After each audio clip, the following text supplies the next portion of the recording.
નમસ્તે બાળમિત્રો. બાળમિત્રો, આજે આપણે ધોરણ 2 ગણિત એકમ 21 ઝગ અને મગ અલગ અલગ પાત્રોમાં રહેલા પાણી વસ્તુનો આપણે અંદાજ લગાવી રહ્યા છીએ. તેવી જ રીતે આજે આપણે આગળનું કાર્ડ સરસ રીતે કરવાનું છે. તો જોઈએ કાર્ડ નંબર 4, જે તમારી સ્વાધ્યાયપોથીમાં આપેલું છે. હવે તેમાં કહેવામાં આવ્યું છે, બે પાત્રોમાંથી જે પાત્રમાં વધુ પાણી પ્રવાહી સમાઈ શકે તે પાત્ર ના વાસણ પર અથવા ચિત્ર પર તમારે ખરાની નિશાની કરવાની છે. તો આ તો ખૂબ મજા પડે ને સહેલું છે.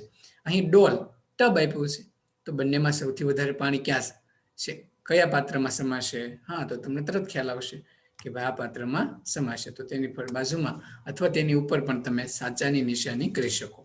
અહીં એક માટલું છે અને અહીં એક નાનો એવો કુરડો છે. તો તેમાં વધારે પાણી તો આમાં સમશે. તો આની ઉપર તમે ખરાની નિશાની કરી શકો. અહીં નાની તપેલી, મોટી તપેલી આપી છે, તો કયા પાત્રમાં વધારે સમાશે? હા, તો તેની ઉપર તમારે ખરાની નિશાની કરવાની છે. તો આ રીતે બાળમિત્રો ખૂબ સહેલું છે કે જે પાત્રમાં વધારે પાણી સમાય ત્યાં તમારે ખરાની નિશાની પેન્સિલથી કરવાની છે. અહીં કપ અને નાની રકાબી છે, તો તેમાં કયા પાત્રમાં વધારે સમાશે ત્યાં ટીક કરવાની છે.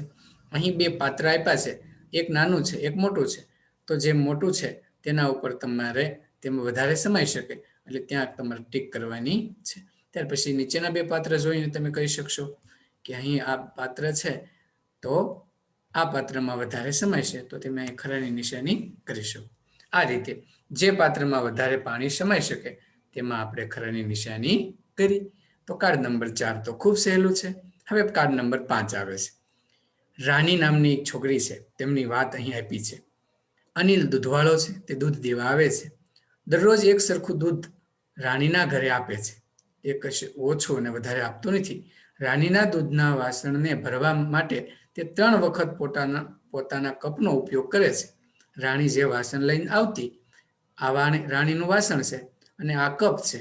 તો અનિલભાઈ 3 વખત કપ આપે તો તેનું પાત્ર આખું ભરાઈ જતું હતું. પરંતુ એક દિવસ એવું થયું કે રાણીની મમ્મીએ તેને દૂધ લેવા માટે એક બીજું વાસણ આપ્યું. તે વાસણ કદાચ કામમાં હશે એટલે તેમને એક બીજું વાસણ આપ્યું. રોજ તો રાણીનું આ વાસણ પૂરેપૂરું ભરાઈ જતું હતું, જૂનું વાસણ. પરંતુ આજે રાણીનું વાસણ પૂરેપૂરું ભરાયું નહીં. વાસણ અધૂરું રહ્યું. તો આવું કેમ થયું? શું તેમને અનિલભાઈએ ઓછું દૂધ આપ્યું છે? એટલે રાણીના મનમાં પ્રશ્ન ઊભો થયો. અરે, આજ અનિલે મને કેમ ઓછું દૂધ આપ્યું છે? રાણીબેનને તો પ્રશ્ન જ થાય, કારણ કે દરરોજ તો ભરાઈ જતું.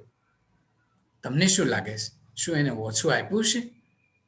તો અહીં વિચારવાનું છે, અનિલે રાણીને ઓછું દૂધ આપ્યું છે? તમને શું લાગે છે? તમે તરત કહેશો ના. કેમ? તો કે પાત્ર બદલાઈ ગયું. તો અહીંયા તમે લખવાનું છે ના, કારણ કે તેમને ઓછું દૂધ નથી આપ્યું, પરંતુ રાણી બીજું વાસણ લઈને આવી હતી કે તે મોટું હતું. તો આવું કેમ બન્યું? તો અહીં લખવું પડે તમારે કે વાસણ બીજું હતું એટલા માટે તે ન ભરાણું. જૂનું વાસણ હોત તો તે ભરાઈ જાય. તો આ રીતે તમારી સ્વાધ્યાય પોથીમાં તમે લખી શકો. તો તમને રાણીના દૂધનો અંદાજ આવ્યો કે રાણીનું પાત્ર શા માટે ન ભરાણું, તે તમને ખ્યાલ આવી ગયો. ચાલો બાળમિત્રો, હવે તમારા ઘરે તમારા મમ્મી સાથે ચર્ચા કરી અને આ પ્રશ્નો તમારે લખવાના છે. પહેલો પ્રશ્ન છે, તમારા મમ્મી રોજ કેટલું દૂધ લે છે? તો તમે જેટલું દૂધ લેતા હોય તે તમારે અહીં લખવાનું છે. જો 1 લીટર લખતા હોય તો 1 લીટર, 2 લીટર લેતા હોય તો તમે 2 લીટર લખી શકો છો. તો તમારા મમ્મીને પૂછીને અહીં તમારે લેખન કરવાનું છે. ત્યાર પછી તમારા ઘરમાં રહેલ તેલથી કેટલા કપ ભરાય તે પણ તમારે અંદાજ લગાવવાનો છે. તમારા ઘરે જે બરણી હોય તે તેલ ભરી હોય તો કેટલા કપ ભરાશે?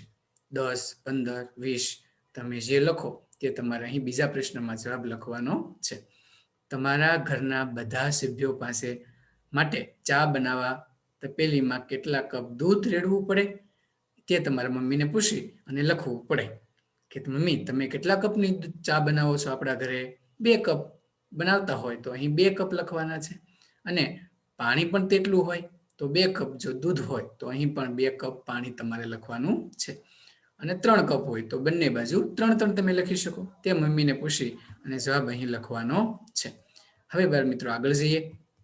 આગળ એક સરસ મજાની પ્રવૃત્તિ આપી છે અને પાત્રો આપ્યા છે. એક પ્યાલો છે, એક લોટો છે, એક તપેલી, તપેલું, કાથરોટ, ડોલ આટલા વાસણો આપ્યા છે. જગ પાણીથી ભરો અને જુઓ કે શું થાય છે. તમારે એક જગ પાણીથી લેવાનો છે. એક જગ આખો પાણીનો ભરી અને તમારે આ બધા વાસણો ભરવાના છે. પ્યાલો, લોટો, તપેલી, તપેલું, કાથરોટ. જો એ જગથી તે વાસણ ભરાઈ જાય છે તે તમારે જવાબમાં અહીં લખવાનું છે. ભાઈ જગથી નાના વાસણો હોય તો ભરાઈ જાય. તો ભાઈ ક્યાં વાસણો ભરાઈ જશે? તો કે ભાઈ પહેલો છે એ જગથી નાનો છે તો તે ભરાઈ જશે.